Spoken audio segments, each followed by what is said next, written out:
बुद्ध धम्म हा लेणी बनवणे, मूर्त्या बनवणे, मूर्तीपूजा बनवणे यामध्येच गुरफटून राहिला. ज्या भिक्षूंनी धम्मप्रचार करत, पहिलं कसं महाविद्यालय होते, तुम्हाला माहित आहे ना, बुद्ध धर्मामध्ये महाविद्यालय होते, मूर्तीपूजा नव्हती, शिक्षणाचा शिक्षणच म्हणजे. आणि बाहेर जगातले लोक भारतामध्ये शिक्षण घ्यायसाठी येत होते, शिकायसाठी. एवढ्या युनिव्हर्सिटी आपल्या प्रसिद्ध होत्या.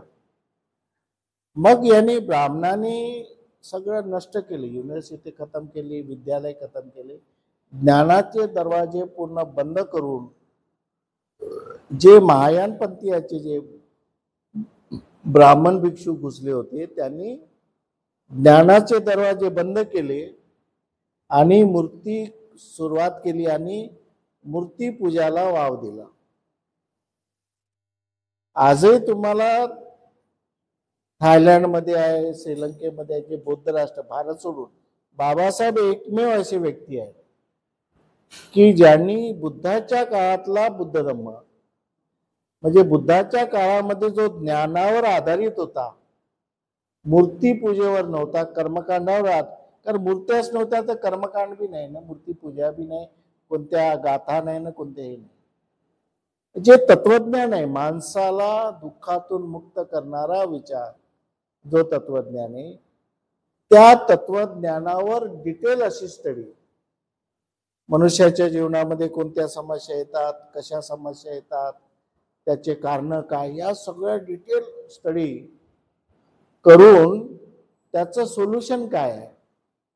माणसाच्या मनाचं सुद्धा एवढं डिटेल त्या काळामध्ये चिंतन होत होतं. माणसाच्या मनावर निवड, माणसाच्या मनामध्ये विचार कसे निर्माण होतात, लालच कशी निर्माण होते, आळस कसा निर्माण होते, मग आळस निर्माण झाल्यामुळे किती माणसाचं नुकसान होते, या सगळ्या गोष्टीवर चिंतन होत होतं, शिकवल्या जात होत्या गोष्टी. आणि त्यामुळे तो काळ होता तो सुवर्ण काळ होता. हा सुवर्ण काळ बुद्ध धम्माचा म्हणजे ऍक्च्युली आपल्याच लोकांमुळे नष्ट झाला. ब्राह्मण कसा आहे, ब्राह्मण हा याचं क्रिएशन काही राहत नाही, हा क्रिएटर नाही आहे, हा आयत्या बिळात नागोबा आहे, क्रिएशन नाही. जसं नाग हा बीळ बनवत नाही, बीळ बनवते का, बीळ बनवणे, उंदीर बनवेल, कोणती घुस बनवेल, काही ना काहीतरी हे बीळ बनवते, परंतु नाग काय करते, त्यांच्या बिळाचा उपयोग करतो आणि त्या बिळावर आपलं राज्य करतो. तसं ब्राह्मणाने कोणतेही ईश्वर परमेश्वर बनवले नाही, कोणत्याही मूर्त्या बनवल्या नाही, बुद्धाच्याच मूर्त्या होत्या, बुद्धाचेच विहार होते, ते बुद्धाच्या मूर्त्या काढून टाकल्या आणि तिथं शिवलिंग ठेवून दिलं. बस त्यांनी मूर्त्या, त्यांनी तो ब्राह्मण हा मुळात विद्वान नाही आहे, पण तो चालाक आहे, बहुत चालाक आहे. तो कोणत्या गोष्टीपासून कसं त्याचा फायदा घेणे, म्हणजे इट इज ब्राह्मण is the way good user, तो यूज कसा करून घेणे, दुसऱ्याचा उपयोग कसा करून घेणे हे त्याला माहित आहे. तो आजपर्यंत सगळ्याचा उपयोगच घेत गेला, यूज करत, यूज अँड थ्रो, त्याची जे पॉलिसी आहे यूज अँड थ्रो. आता द्रौपदी मुर्मू आहे, राष्ट्रपती आहे, तो मोठ्या याच्याने सांगतो की पहा बरं आम्ही आदिवासी समाजावर किती महत्व देतो, किती प्रेम करतो, आम्ही आदिवासी समाजातले द्रौपदी मुर्मूला देशाचं सर्व स्थान आम्ही दिलं, राष्ट्रपती बनवलं असं म्हणतो. परंतु तिला काही अधिकार आहे का, तिला अधिकार नाही, तिचा यूज करत आहे, यूज अँड थ्रो, तिचा वापर करेल, फेकून देईल, तिचं काही महत्व नाही. तर अशा पद्धतीची पॉलिसी आहे. तर बुद्ध धर्मामध्ये त्यांनी तसंच केलं, यूज अँड थ्रो. आपलं सगळं घेऊन घेतलं, आपलं ज्ञान त्यांनी घेतलं आणि जो बौद्ध समाज होता त्याला काय केलं, ज्ञानापासून वंचित ठेवलं. हा, तुम्ही पूजा करत बसा, आणि ज्ञान नका घेऊ, ज्ञान आमच्याकडे. आणि यांना पूजा पूजा पूजा बनवून भिक्षू बी चालले, कुठं चाललं? पूजा करायला चाललं. किती पूजा करायची आहे? नाही, 1 तास पूजा करायला लागते. हे जर सुत्त नाही म्हणलं तर मग बुद्ध नाराज होईल, मग काहीतरी मग आपल्यावर संकट येईल. ते रतन सुत्त आम्हाला कधी कधी जातो ना आम्ही पूजाला, बनते की वो रतन सुत्त नाही, उठून जाऊ का पूजा करू? नाही नाही, पूजा करा. सुत्त म्हणलं तर आम्ही सरळ म्हणतो की आम्ही सुत्त म्हणणारे. काही काही तर पूजा आम्ही फोनवरच नकार करतो की आम्ही सुत्त म्हणणारे भिक्षू नाही आहोत. जर तुम्हाला सुत्त म्हणणारे पाहिजे तर दुसऱ्या भिक्षूला बोलवा, आम्ही येणार नाही. नाही नाही भंतीजी, तुम्ही या, तुमचं प्रबोधन योग्य असते. तर ही जे त्यावेळची जे पद्धत होती ती ब्राह्मण कसा एस्टॅब्लिश करत आहे. आता त्यांनी भारतामध्ये श्रीलंकेचे भिक्षू मोठ्या प्रमाणात आणत आहे. त्याला माहित आहे श्रीलंकेमध्ये बाबासाहेब नाही, श्रीलंकेमध्ये बाबासाहेब नाही, तर तो काय शिकवणार आहे? तोच पारंपरिक बुद्ध शिकवणार आहे, तोच ते सुत्त शिकवणार आहे, तोच गाथा शिकवणार आहे. आणि त्याचं का तो कॉलेज काढणार आहे का? मी म्हणतो की जर तुमची हिंमत असेल, थायलंडची, श्रीलंकेची हिंमत असेल, कोणत्याही बाहेर बौद्ध देशाची हिंमत असेल, तर त्यांनी या ठिकाणी युनिव्हर्सिटी काढून दाखवा ना. तुम्ही शिक्षणाचं केंद्र स्थापित करा. तुम्ही मूर्त्या काय वाटता आणि पूजा काय सांगता? आणि मूर्ती पूजेवर माणसाचा उद्धार होत नाही. या सगळ्या असं ब्राह्मणाला जसं पाहिजे तसं तो या ठिकाणी वातावरण निर्माण करतो. सुप्रीम कोर्टाचा जज ब्राह्मण जो त्याला सांगेल तसं तो निर्णय घेते. अयोध्या आहे, इथं रामाचं मंदिर होतं पुरातन काळामध्ये, त्याचे पुरावे काहीच नाही मिळाले. हा लोकांच्या सगळ्यांचा श्रद्धेचा भाग आहे, लोकांच्या श्रद्धा आहे म्हणून आपण त्याला दिलं पाहिजे. श्रद्धेवर नियम चालतो का? माझी श्रद्धा एखाद्याला मर्डर करण्याची, म्हणून तुम्ही मर्डर करू द्याल मला? या सगळ्या ज्या गोष्टी आहेत त्या खूप चुकीच्या चाललेल्या भारतामध्ये. म्हणून आपल्याला सगळं अध्ययन केल्यानंतर, पूर्ण अध्ययन केल्यानंतर सगळ्या विचाराच्या अंती जे बाबासाहेब आंबेडकरांचे विचार हेच आपल्याला पुढे साथ देतील, अन्यथा तुम्हाला कोणी साथ देणार नाही. फक्त साथ देतील फक्त बाबासाहेबांचे विचार, त्याच्या व्यतिरिक्त कोणी साथ देणार नाही. आणि म्हणून बाबासाहेब आंबेडकरांनी म्हटलं की हे जे माणसाचे असम्यक व्यवहार चालतात आपल्या नेत्यांचे, आता आपल्या समाजामध्ये एवढे नेते आहेत, या नेत्यांचे विचार जर सम्यक असते, चांगले विचार असते, तर आपली एक युनिटी तयार झाली असते, आपली स्ट्रेंथ तयार झाली असते, आपली एक ताकद निर्माण झाली असते. परंतु आपली ताकद का निर्माण होत नाही? कारण आपल्या नेत्याचे सम्यक विचार नाही, योग्य विचार नाही, असम्यक विचार आहे. म्हणून समाजामध्ये दुःख निर्माण होत आहे. म्हणून बाबासाहेबांनी म्हटलं की जे असम्यक व्यवहार आहे, असम्यक व्यवहारामुळे दुःख निर्माण होत असते, त्यामध्ये मनुष्य जबाबदार आहे, दुसरं कोणी जबाबदार नाही. आणि याच्यावर चिंतन व्हायला पाहिजे, याच्यावर विचार व्हायला पाहिजे की असे कोणते असम्यक विचार आहे, असे कोणते चुकीचे विचार आहे जे आपल्या समाजाला खाली खेचत आहेत, आपल्या समाजामध्ये पुन्हा अंधश्रद्धा निर्माण करत आहेत, आमचे नेते पुन्हा तुकडे तुकडे होत आहेत. असे कोणते असम्यक विचार आहे? कारण आपोआप तर घडत नसेल, दैव चमत्कारांनी तर घडत नसेल. मग या सगळ्या समस्या दूर निर्माण होत आहे या असम्यक व्यवहारामधून, असम्यक विचारामधून घडत आहे. म्हणून आपल्याला त्याचे कारण शोधायला पाहिजे आणि त्याचं कारण शोधून आपण त्या कारणाचं निराकरण करू, तेव्हाच आपल्या समस्या दूर होऊ शकतात.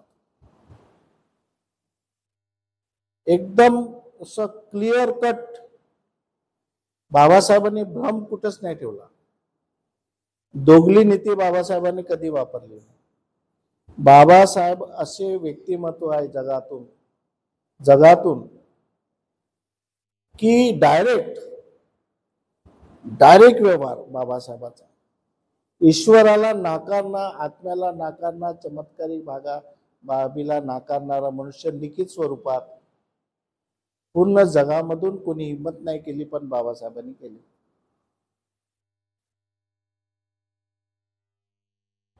आणि म्हणून हे जे एक एक शब्द बाबासाहेब आंबेडकरांचा आपल्यासाठी फार उपयोगी आहे. जे आपल्या परिसरामध्ये घडत आहे ते चांगलं आहे. काही लोकांना बरं वाटते, काही लोक बाबासाहेबांच्या विचाराच्या विरोधात जातात. जाऊ द्या, परंतु आज न उद्या तुमचा उद्धार करेल, बाबासाहेबांचे विचार करतील. परंतु आज कसं, आज तळपता सूर्य आहे. बाबासाहेबांचे विचार तळपते आहेत, तळपता सूर्य आहे. त्या सूर्याला कोणी हातामध्ये धरायला पाहत नाही, हात जळून जातील, म्हणून कोणी हिंमत नाही करत आहे. परंतु ज्या दिवशी लोकांनी स्वीकारला, ती तयारी दाखवली की आमच्यावर काही होऊन जाव, परंतु बाबासाहेब म्हणजे बाबासाहेब, बाबासाहेबांचे विचार म्हणजे बाबासाहेबांचे विचार, असा जर लोकांनी संकल्प केला तरच आपली परिस्थिती दुरुस्त होऊ शकते, नाहीतर आणखी खराब झाल्याशिवाय राहणार नाही, आणखी खराब होते. तर हा पहिला है, अपने आदतों और प्रक्रिया पर ध्यान न देना इसमें शामिल है. की अशा प्रकारचे जे बिना सोचे समजे असम्यक विचार, बिना काही विचार करता जे दुसऱ्याला नुकसान पोहोचवणारे जे विचार असतात ते साधारणतः असम्यक विचार असतात. दुसऱ्याची हानी करणारे, आपली स्वतःची हानी करणारे, न समजता न विचार करता माणसाने कसंही वागणं, म्हणजे माणसाच्या जीवनामध्ये ते असम्यक जे विचार आहेत ते दुःख निर्माण करतात. दुसरं अंधश्रद्धा आहे. अंधश्रद्धा दूसरा विचार है कि किसी भी बात पर बिना तर्क या प्रमाण के आंखें मूंद कर विश्वास करना, यह हमें गलत निर्णय लेना या ऐसे रास्तों पे चलने के लिए मजबूर कर सकता है जो हमारे लिए हानिकारक है. जर आपला स्वभाव, जर आंखें डोळे बंद करून स्वीकार करत असेल कोणती गोष्ट, तर ते आपल्यासाठी हानिकारक आहे. बाबासाहेब म्हणतात की कोणती गोष्ट तुम्ही तर्काच्या कसोटीवर, विद्वत्तेच्या कसोटीवर चिंतन करून ती गोष्ट करा किंवा ती गोष्ट स्वीकारा.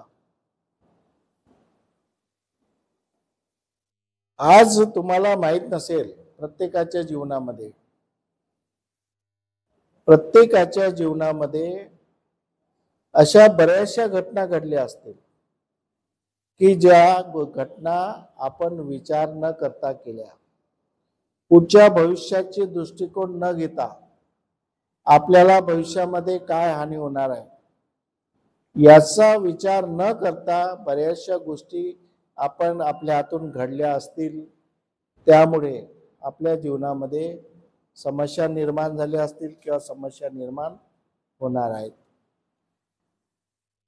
म्हणून या समस्या माणसामुळेच निर्माण होतात. आपल्याला तितकं सतर्क राहणं गरजेचं आहे की आपल्याशिवाय कोणी नाही आहे. आपल्या चुकीच्या निर्णयामुळे किंवा आपण एखाद्या गोष्टीकडे दुर्लक्ष केलं, लाखो करोडो रुपयाचा हानी होते. तुमच्या दुर्लक्ष झाल्यामुळे तुम्ही आपले वर्तमान काळामध्ये जे निर्णय घ्यायला पाहिजे होते ते निर्णय तुम्ही न घेतल्यामुळे बऱ्याचशा गोष्टी तुमच्या जीवनामध्ये खूप वाईट झाल्या, चुकीचे निर्णय झाल्यामुळे. आता आपल्याला वाटते की त्यावेळेस मी हा निर्णय नसता घेतला तर आज माझी ही परिस्थिती झाली नसती. त्यावेळेस मी असं केलं नसतं तर आज माझ्यावर ही परिस्थिती आली नसती. जे अंधश्रद्धेमुळे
ज्या दुःख आणि समस्या निर्माण होतात त्यामध्ये पहिलं कारण आहे असम्यक व्यवहार.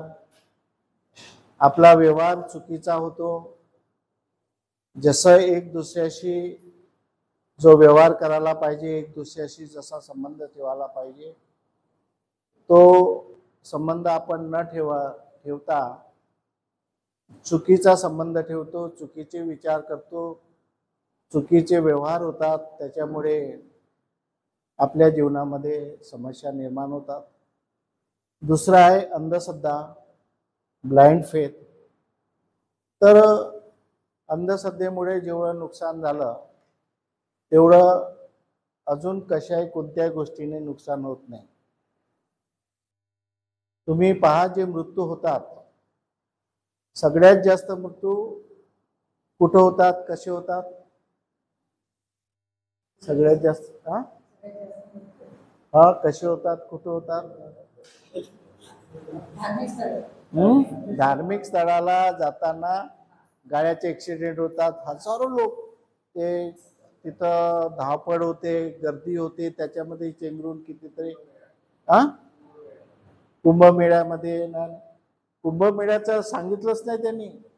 त्या कुंभमेळ्यामध्ये त्या पाण्याच्या दूषित पाण्यामुळे आणि त्याच्या तिथं त्या किती लोकांचं मृत्यू झाला असेल तो आकडा दाखवतच नाही. ते सगळ्यात जास्त अंधश्रद्धेमुळे मृत्यू होतात आणि सगळ्यात जास्त अंधश्रद्धेमुळे माणसाचं नुकसान होत असते. अंधश्रद्धा अशी एक बिमारी आहे, असा एक रोग आहे, तो सगळ्यात मोठा रोग आहे. त्याच्यासारखा रोग नाही, त्याच्यासारखं व्यसन नाही.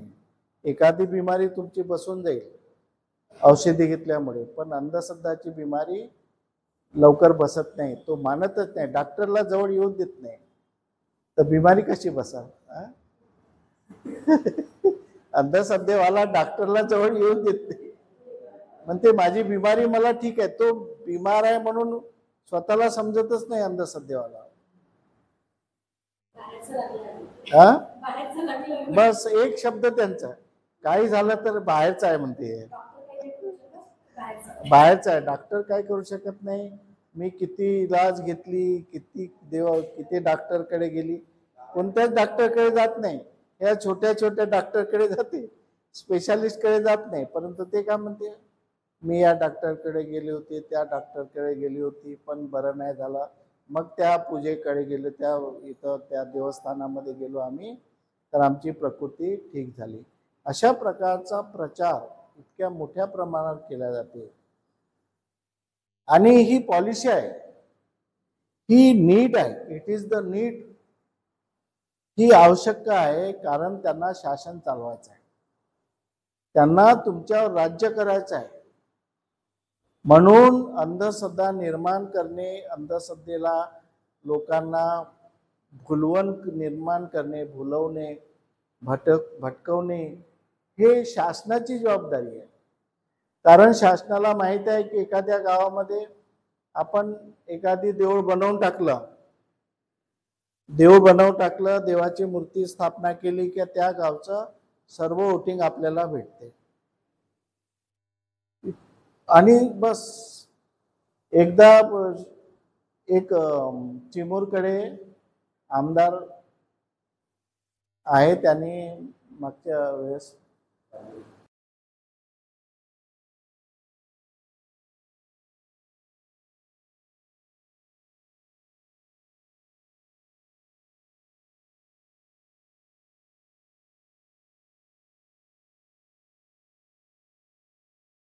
मूर्ती अशीच आहे. त्यांनी सगळं हे केलं आणि त्या ठिकाणी जाऊन सगळा आराखडा घेऊन त्या ठिकाणी जाऊन त्यांनी भाषण केले की तुमच्या विहारामध्ये मूर्ती नाही आहे, मी तुमच्या विहारामध्ये मूर्तीची स्थापना करून देतो. किती मूर्त्या लागतात, किती वाल कंपाऊंड करून द्यावं लागेल, किती, हे सगळं त्यांनी आराखडा बनवला आणि तेवढ्या मूर्त्या बोलावल्या त्यांनी. आणि त्यांनी त्या ठिकाणी कुठं देऊळ पाहिजे, कुठं मूर्ती पाहिजे, कुठं वाल कंपाऊंड पाहिजे, सगळं, कुठं भांडे पाहिजे, कोणाकडे मंदिर असेल ते लोकांनी म्हटले की तुम्हाला काय पाहिजे, आम्हाला समाजासाठी भांडे पाहिजे. या सगळ्याच्या रिक्वायर त्यांनी जमा करून निवडणुकीच्या अगोदर त्या सगळे त्यांनी पूर्ण केले. तो निवडून आला. म्हणजे तुमच्या अंधश्रद्धेचा भाव परिणाम कसा होते की ते लोक तुमच्या अंधश्रद्धेमुळे तुमच्यावर विजय मिळवतात, तुम्हाला 5 वर्षासाठी गुलाम बनवतात. आता हे शासनाची जबाबदारी आहे. शासन जे करत आहे, सध्याचं शासन आहे ते अंधश्रद्धेवर आधारित आहे. त्यांचा मुख्य हेतू आहे समाजाचा विकास करणे नाही, लोकांचा विकास करणे नाही, विद्यार्थ्यांचा विकास करणे काय नाही. त्यांचा एकच हेतू आहे की या देशामध्ये जास्तीत जास्त दैवी, चमत्कारिक, अलौकिक शक्तीवर वातावरण निर्माण करणे आणि जास्तीत जास्त मूर्ती स्थापन करणे आणि जास्तीत जास्त मूर्ती पूजावर लावणे. तर त्यांनी आता बुद्ध धर्मामध्ये सुद्धा, धर्मामध्ये एवढी त्यांनी घुसखोरी केली, राजकारणामध्ये त्यांनी एवढी चालाकी केली. इथं अंधश्रद्धा नाही ना भारतामध्ये, बाबासाहेब चालते ना, मग थायलंडच्या भिक्षूला आणा किंवा इच्छा लोकांना थायलंडमध्ये पाठवा, तिथून अंधश्रद्धा घेऊन इथं या. श्रीलंकेचे भिक्षू बोलवा, इतर बाबासाहेब, लोक बाबासाहेब म्हणतात ना, मग या बाबासाहेब मनातून काढण्यासाठी सिर्फ बुद्धवाले, फक्त बुद्धवाले असे लोक त्यांनी तिकडून आयात केले, निर्यात म्हणजे बोलावले आणि जास्तीत जास्त इथं असं वातावरण निर्माण करा. बुद्ध धर्मामध्ये सुद्धा अलौकिक, चमत्कारिक, काही दिवसांनी जर तुम्ही 15-20 वर्ष राहिले ना तर आपल्या लोकांच्या अंगात बुद्ध येईल, नक्की येईल. त्यावेळेस शैला राहील, आम्ही राहू का ना राहू, ती पाहिल ते अंगात बुद्ध आले ना. नाही, आम्ही आता राहू का ना तेवढं, परंतु काही लोक राहतील आणि तेव्हा तुम्ही म्हणाल की भंतेजीने म्हटलं होतं की एक अंगात बुद्ध येईल. तर आता ती काही दिवस काही आले नाही, बुद्ध अंगात आले नाही असं नाही आहे, आले, परंतु बाबासाहेबांच्या प्रभावामुळे गेले ते. आले होते बुद्ध अंगात, असं नाही आले असं नाही, पण ते अंगात आलेले बाबासाहेबांमुळे निघून गेले. परंतु आता बाबासाहेब कमजोर होत आहे आणि ते अंगात येणार आहे, जास्त प्रबळ होत आहे, बुद्ध प्रबळ होत आहे, तर ते अंगात येणारच आहे. म्हणजे ही परिस्थिती तुम्ही जर याचं व्हिज्युअलायझेशन केलं, एक चिंतन करा तुम्ही बसून की कशी परिस्थिती निर्माण होत आहे, मग या परिस्थितीमुळे कसं वातावरण देशामध्ये निर्माण होईल. जर तुम्ही थोडं बी चिंतन केलं तर तुमच्या लक्षात येईल की आपण आता कोणत्या दिशेकडे चाललो. हा प्रकार आता खूप मोठ्या प्रमाणावर होत आहे, खूप मोठ्या प्रमाणात आहे. आणि आता पुढचं भविष्य खरंच धोकादायक आहे. आपण आता मुठभर लोक आहोत, इथं येणारे मुठभर आहोत, आपण 50 लोक आहोत जे आपण सेमिनरीमध्ये येतो, कमीत कमी असे विचार ऐकतो. परंतु तुम्ही बाहेर जाऊन पहा, बाहेर जाऊन जे भिक्षूचे प्रवचन आहे का, बाहेर जाऊन मंदिरावर विहारामध्ये जा, तिथं काय चर्चा चालते? तेच चालते की असं केल्याने असं होते, तसं केल्याने असं होते. माणसाच्या जीवनामध्ये जे परिवर्तन होते ते विचाराने परिवर्तन होते, माणसाच्या वागण्यामुळे परिवर्तन होते, एकामेकाच्या व्यवहारामधून परिवर्तन होत असते. ज्या काही समस्या, सुख दुःख आपल्याकडे जे काही निर्माण होते ते माणसाच्या परस्पर व्यवहारामधून निर्माण होत असते. मूर्तीमुळे काही होत नाही आणि कोणती गाथा म्हणा, कोणती पूजा म्हणा, त्याच्यामुळे काही होणार नाही. अशा प्रकारचं बाबासाहेब आंबेडकरांनी आपल्याला अशा पद्धतीचा धम्म दिला.